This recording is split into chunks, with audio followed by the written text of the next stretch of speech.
Hey, what's going on, guys? It's me again. Welcome to the This Is My Moment podcast. I'm ready to have a good time. I'm Patrick Mitchell, and at This Is My Moment, we have fun, all positivity, all the time. Keep it rolling, we gotta keep going.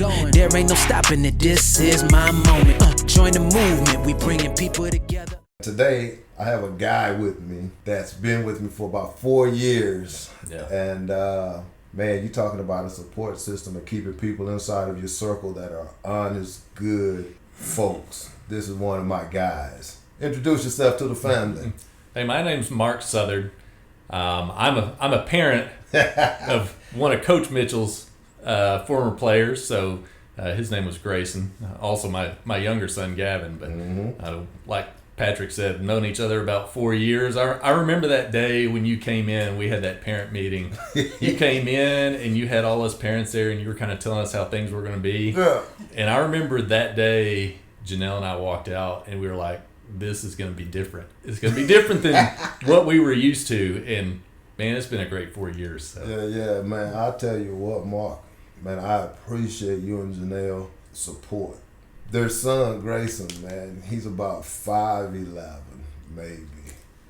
And every time I would put him on the books, I would mark him down at 6'1", right? I'm giving him 2 inches because once the other coaches saw, like, my biggest guy was 5'11", they try to kill us in the paint. But, man, I don't know what you guys are doing over there, man, but both of your kids, man, have the hearts of giants. So whatever you're doing over there on the parent side, man, you keep it up, brother. And thank you for all the support over the years, man. Thank you for being part of the This Is My Moment family. Happy to do it. Man, it's great. This is the thing, though. I've never seen you have a bad day. Every time that I talk to you, every time that we're at a game, every time that we're at a function, you're always smiling. Yeah. This is my question. What makes you smile so much, man? What goes on, man, to keep this positivity up? I'm really good at hiding those bad moments. I'm gonna go back. Good grief, 7-8 years ago, back when we were in the middle of the drought. Mm-hmm. This is my work. So I work at the water plant, and we were in the middle of that drought. Right. We had to figure out what to do to keep the water system going. Okay. And to do that, we had to do what we called the direct potable reuse, where we piped the wastewater effluent to our treatment plant, Right. and we added that in, treated it again, and sent that out to the public. Okay. And that process was about a 3-year process, Oh, man. and it was extremely stressful. We had the state looking over our shoulder. We had the EPA looking over our shoulder all the time. And, we're a couple years into it. We're almost at that point where we're going to send it out to the public. And I remember my boss saying, "I don't ever see you get stressed. What's going on?" Yeah. I was just so good at hiding it until one day I had a computer system that I had all this data on crash on me, and I thought I lost all my data. And that was the one day he saw me really freak out. But no, really, keeping positive, I as a parent, I look at things like being able to see my kids excel in whatever they do. Right. Is such a great feeling. It's one of those things, people can tell you all the time what kind of love you're going to have for your kids, but until you have kids and you get to see them out there either performing athletically or, maybe in school, just whatever they're doing in life, it's such a great feeling to see them excel at whatever they're doing. And it's not just kids, it's family as a whole. Right. Just really enjoy that family time. And then, outside of my family, we have a great group of friends too. Yeah. So I'll tell you another quick story. So we just went on a trip with a group. We typically do about a trip a year with this group. There's 2 other couples. So there's usually 6 of us that take these trips every year. And it's just such a fun time. You kind of go out, you kind of get away from everything, you kind of recharge, re-energize, and just enjoy your time with them. And Right. so, those kind of things keep me going, I guess. Yeah.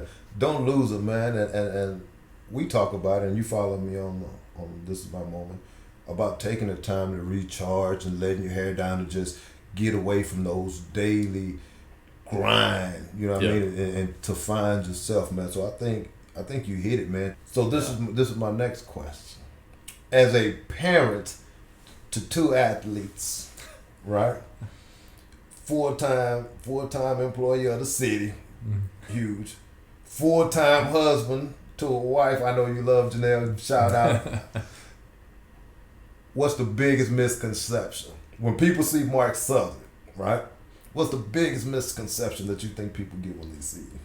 I think that they think, when they see me, kind of like you said, maybe I'm always positive. Yeah. And I think the struggle for me personally, and a lot of people see me and they assume, I'm kind of outgoing. Right. I'm really friendly. I'm always positive, but I am so introverted. Yeah. And I had to work so long to kind of change that about myself. Right.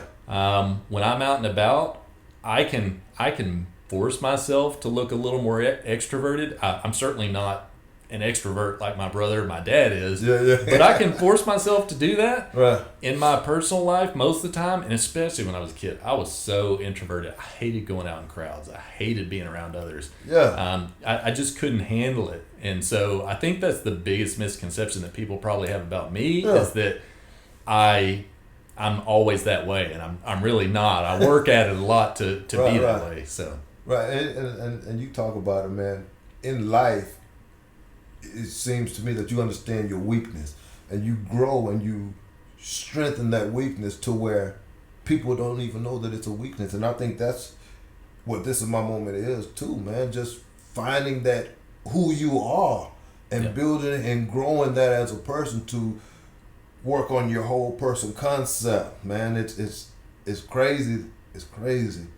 But when people look at you, I wouldn't have been able to tell you're an introvert. yeah. I'm gonna tell you a quick story, man. And then I'm gonna ask you a question. Okay. We're at your house, I think it was this year, and we're talking about back pain.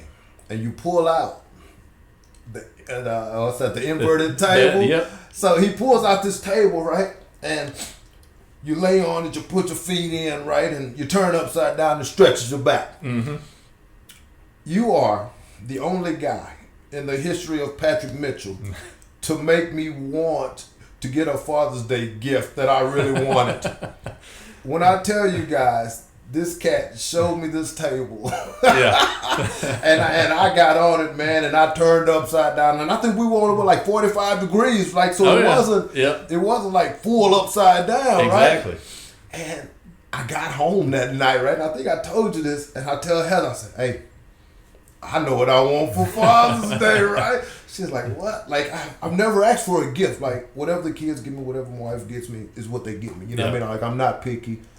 Do the best you can. Yeah. But when I left your house that day. And it's funny, too, because people with back pain may not understand, but, man, that's such a good feeling to get on that thing and just stretch out for a few minutes. Yeah. Oh, my gosh, it feels so good. Man, so shout out to whoever invented the upside down inverted table, man. You got two customers over here. Congratulations to you. You are the winner. And man, I tell you, I've never in my life asked for anything, but when I left your house that day, brother, you changed me. Well, I'm glad you had a good Father's Day, man. A couple more things, then we're gonna get into the fun part. Okay. I'm big on motivation. I'm huge on motivation, and I know it's people have their go-to, right? They have their go-to, the people that they like to talk to keep them inspired. What's your motivational quote? The thing that on your worst day you go to this and it makes you smile again. What's your go-to? Mine's maybe more of a mantra, although I do have a quote to kind of throw in with it. But it's believe in yourself and be confident in yourself. And I guess the quote I would have to go with, and I couldn't tell you who said it, but nobody sells yourself like you sell yourself. And I've got 2 examples of that. Go ahead. So one's work related, one's child related. Okay. So work related example is, I've been with the city for 20 plus years, and I've sat through multiple interviews. Right. And I'll have somebody come in that I know personally. I know their abilities. I know them outside of work. I know what they can do. But they're not very confident in themselves. So they'll come into the interview and they're not good at selling themselves. And I'm the whole time in the interview, I'm thinking, just sell yourself, be confident. Yeah. And you've got it. And then I'll have the second person come in that I don't know anything about them. They'll come in and they can sell themselves like nobody else. And when you have that situation in an interview, what do you have to do? You have to pick the one in the interview that sold themselves, even though this other person outside of work can do the job. Yeah. And so I've had to have conversations with people like that in the past where, when we didn't select them for a position, I have to tell them, I know you have this ability. You have to sell this ability for yourself, So it's just be confident in what you do and who you are and sell it. And then the other one is you talked about my two kids and our older son, and I'm gonna use this in athletics because both my kids were fairly athletically gifted, and so one of them athletically, my older son, he's always been confident in sports. No matter what he does, he's not necessarily a showboat, but he knows his abilities and he puts them out there. Right. My younger son, everybody else sees his ability, but he cannot see it. That's my guy. And so, we tell his coaches all the time, if you can get him to believe in himself, he'll be the player you want him to be. But he's just got to learn to believe in himself, be confident in his abilities. And as soon as he sees that switch is going to flip, and then he'll be fine. Yeah. I'm gonna tell you what, man. I don't think you had made it. We were at a tournament, and Janelle was there, man, and we were getting beat pretty good. Like that was a thing this year for junior high. We were growing, and we're at this tournament, man, and he was like, "Coach, I just don't know. I don't know what I'm gonna do, Coach." So I go to your wife. I'm like, "Hey, he's trying to quit on me," right? So she comes over, right? So he's sitting in front of me. I'm sitting behind him. Your wife comes, sits right next to me. She taps him on his shoulders. She said, "Boy, if you quit, you're never going to hear the end of it." And he looks at me, and I'm like, "Yes, I just snitched on you. There's no way for you to have all this talent and think that these kids can hold you." You know what I mean? Mm-hmm. And once your wife, like kind of got into him a little bit, and he saw that Coach still believed in him, even though we were losing. Yeah. Like he still went out there, man, and he just started like balling, and I was just like, this is the kind of cat that you want, even when you know it's not going right. Yep. You get that little motivation, the people that you believe, right? And next thing you know, you go out there, you still might not win, but the effort is different, the energy is different, man. Oh, yeah. So those are great quotes, man. So now we're going to get into the fun part. I'm a big believer in having a good time, and you know that I like smiling. So I'm going to ask you 3 questions. This is a word phrase association. I'm going to say a word or a phrase, and the first thing that comes to your mind, I want you to give it to me. Okay. Right? I hope my brain's working today. So. Oh, me too, because we're going to have fun.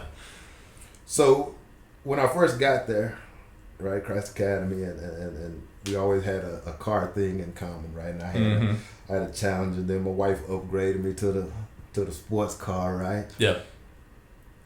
This is your question. Dodge TRX. Powerful. Oh. That's the first thing. Powerful.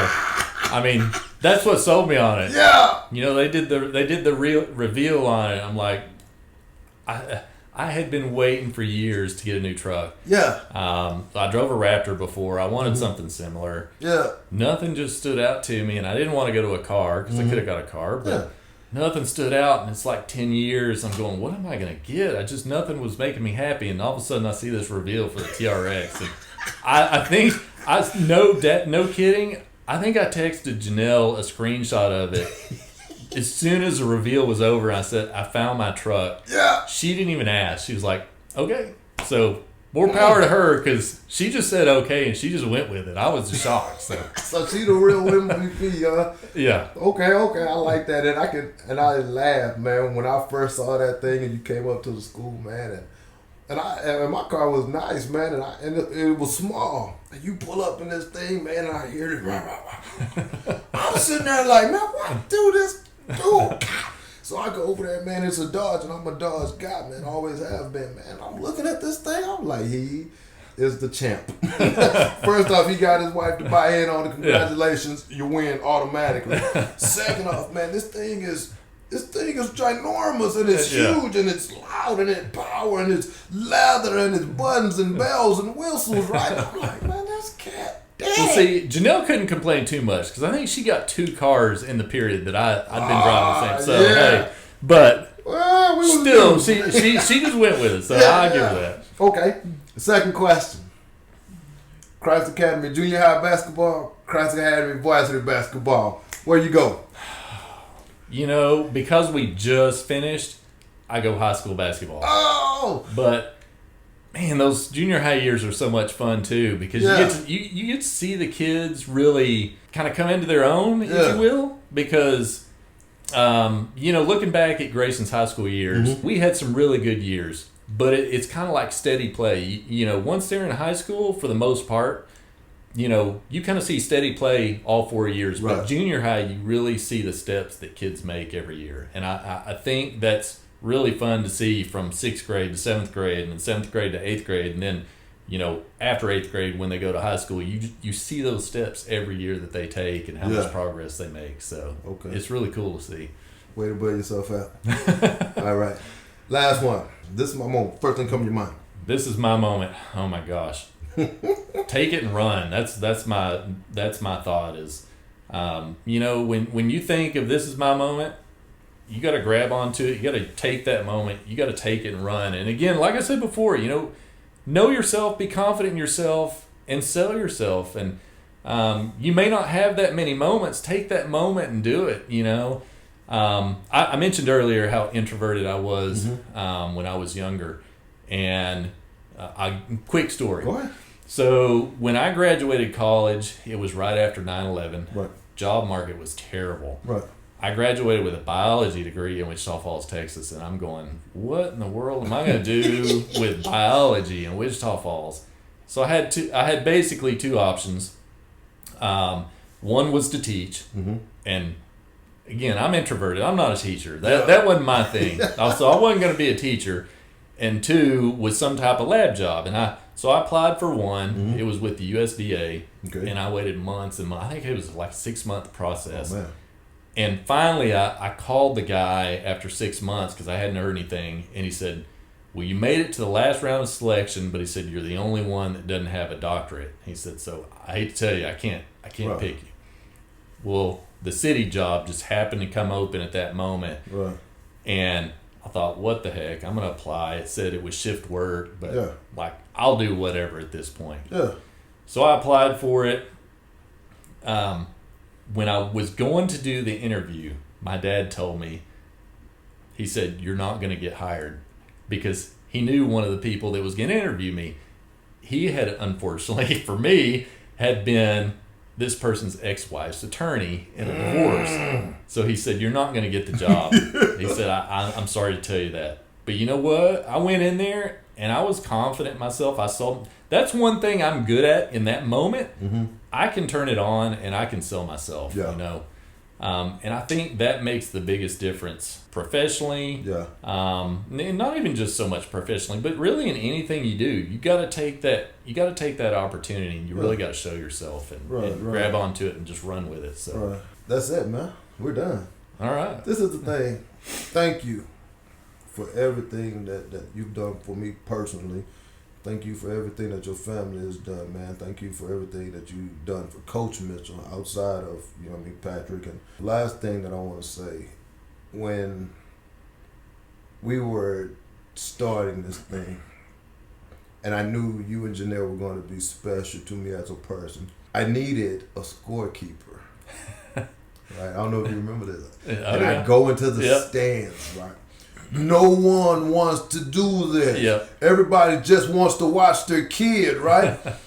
This cat comes down, Coach, I'll do it. And the thing I told you, whatever you hear over here on this side, it has to stay over here. And do you know, ever since that day, man, you've always been there. To where if I needed anything, stats, door work, you and Janelle, man, have always been there, man. We love being part of kids' lives. Yeah. You know, it's great to have a coach that puts so much effort into the kids too. Right. You know, and when Grayson was younger in baseball, I had a friend teach me how to do stats for baseball. And so we kind of split that. So when you came to me to do basketball stats, I'm like, I'm in. I mean, to me, it was so much fun. Yeah. Not only just for my own son, right, but I know all those kids in the locker room were all asking about their stats. So Grayson's texting me as soon as the game's over. Hey, send me the stats because so and so wants to know what his stats were. So. You know, we really loved it. And I can't say enough for you, having you as a coach. Like I said, that first day of the summer before Grayson's freshman year, we knew things were going to be different. And it took us 4 years to get there. But you see how we finished with state titles. So, you know, without you coming along and really laying that foundation for those kids, I don't know where we would have been this year. So I can't thank you enough for investing in our kids and putting your time and effort in. Appreciate it again. Mark, thank you for coming out. Guys, check us out, man. This is My Moment podcast. We're going to have a good time. We're going to laugh. We're going to share some stories. We're just going to be a big family. Again, man, thank you, brother. Thank you. Have a good one. All right, guys, go get it.